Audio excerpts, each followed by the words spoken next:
Hello, classmates and Dr. S. Welcome to my Week 3 Multimedia Discussion Board.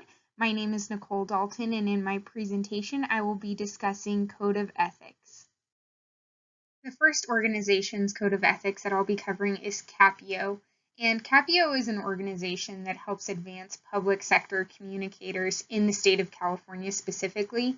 A member of CAPIO is generally going to be a public information officer for a public agency.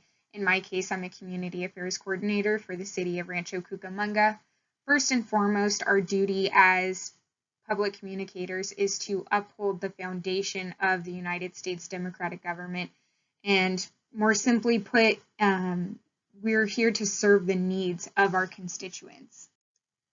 Members are given the responsibility of having to build relationships and trust with the community while also providing them information that is their business. One of the biggest takeaways for me, especially being in this profession, is that in the event of an emergency or any other disaster, you are responsible to put the needs of the agency and the community that we serve above our personal needs. And this really hits home for me living in a fire danger zone. If a fire hits the city of Rancho Cucamonga, I'm going to have to put my fear aside in order to help my community get out of that disaster. The next organization is NRB, and this is a Christian organization that utilizes mass communication technology like social media or the internet to cultivate an excellence when it comes to Christian broadcasting. And I thought that this was the perfect organization to cover since it is still in the profession of communications, but it is part of the religious sector and not the public administration sector. And each code of ethic on this list is supported by a verse from the Bible. And one important thing that stood out to me was that a member of NRB will not bring shame to the Lord or the organization. And this is in all aspects of their life. This is in their personal life, when they're out and about. It doesn't just stop at the job.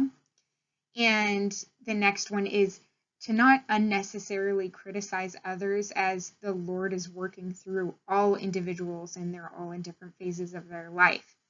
And finally, if you believe that a fellow member of the organization has sinned against yourself or the Lord, that you are supposed to follow the principles and procedures set forth in God's word and in the articles of the bylaws of the organization.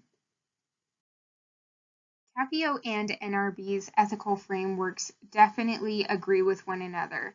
The biggest similarity between the two is honesty, and a communications professional needs to provide trusted information to their constituents as well as building relationships with those individuals.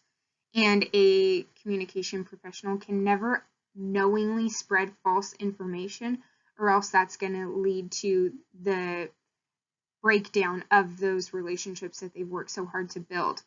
And also, the members need to conduct themselves in an honorable manner because they're a representation of their organization, and that doesn't matter whether it is a public agency or a church.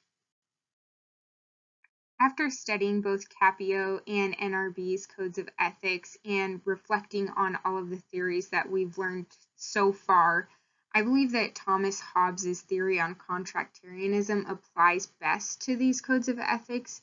That's because communications professionals, whether they're a church or a public agency, are agreeing to uphold a certain standard and are committed to the policies of that organization. And both agencies will look down upon defection, or if a member of the organization is looking to uphold their own needs instead of the interest of the organization first. Thank you so much for listening to my presentation. I would greatly appreciate any constructive feedback that you have for me, and I hope you all have a great week.